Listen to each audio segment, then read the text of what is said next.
Live Bluetooth mode. The Bluetooth device. Vâng, xin cho một tràng vỗ tay ạ.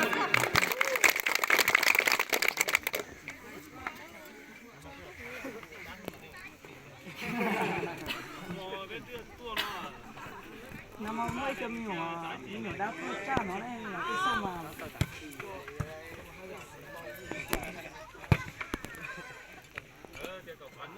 cái gì cho nó to bự đó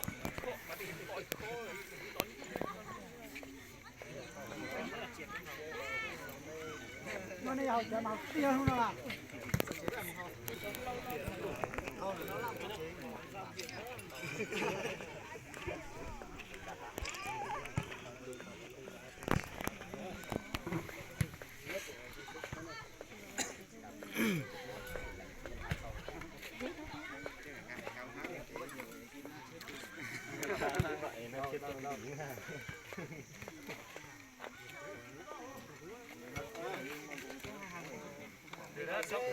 The Bluetooth device is ready to pair.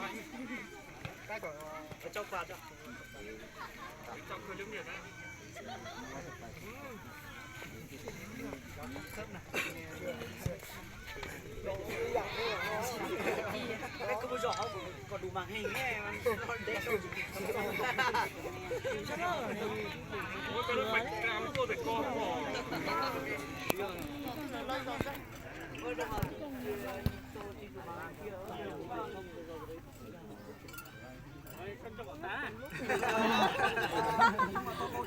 The Bluetooth device is connected successfully.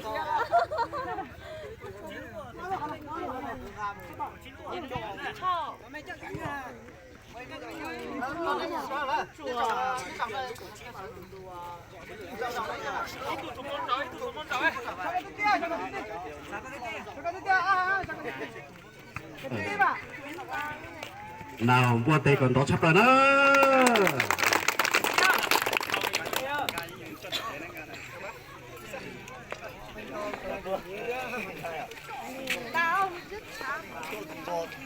Tiếp theo chương trình sẽ là một vô địch giải này là đội Hán Lìa lên sân khấu để nhận cúp ạ.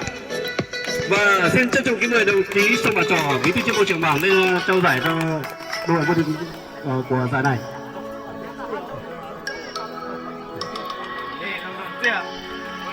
Chào huy chương trước ạ.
Ban tổ chức xin thông báo nhá. Sau trao huy chương và trao cúp của bóng đá xong thì các cái đôi như bắn nỏ, đánh cù sẽ ở lại đây, chúng tôi sẽ trao luôn nhá.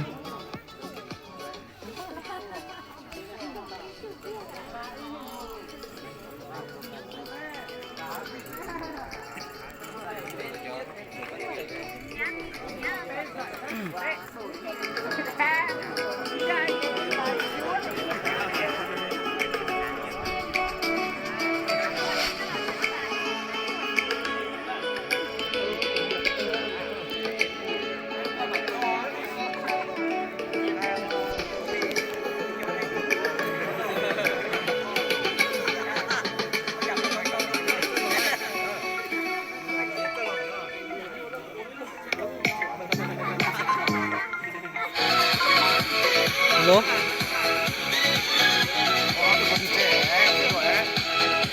Cái gì bỏ cũng tôi bị cái kia. Không bị cái kia à.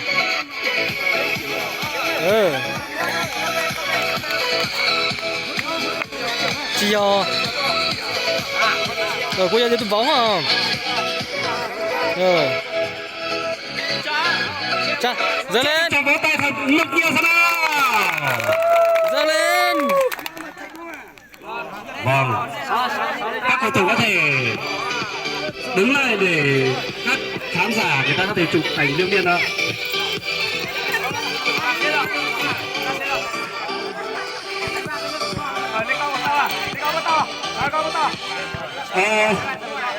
Xin trân trọng thông báo này ở đội băng nghề và nó to diễn là nó nhiều quá nữa, ở đây tôi đội chiều từ nữa. Cái chẳng thấy giống con là mò lò sợ nó chụp ảnh cái bút to.